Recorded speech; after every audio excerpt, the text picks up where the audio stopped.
शरद सहकारी साखर कारखान्याच्या 25व्या गळीत हंगामाचा रोलर पूजन सोहळा उत्साहात।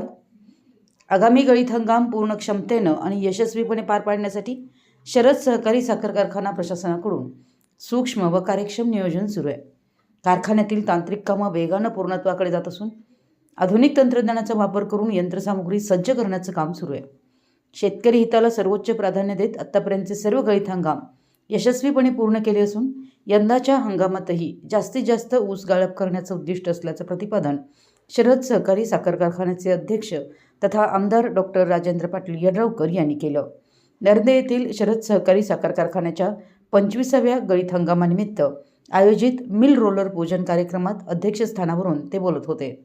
धार्मिक विधीनुसार पूजन संचालक पोपट भोकरे आणि कारखान्याचे फिटर हंबीरराव माळी यांच्या हस्ते करण्यात आलं। यावेळी नगराध्यक्ष संजय पाटील यड्रावकर, युवा नेते आदित्य पाटील यड्रावकर, जिल्हा परिषद सदस्य प्राचिता कोळी, मुख्य कार्यकारी ए.बी. आवटी, नगरसेवक जवाहर पाटील, दीपक भोकरे यांची प्रमुख उपस्थिती होती। कार्यक्रमाच्या प्रारंभी सुभाषसिंह राजपूत यांनी उपस्थितांचं स्वागत केलं, तर कार्यकारी संचालक एम.एम. पट्टणकुडे यांनी आभार मानले।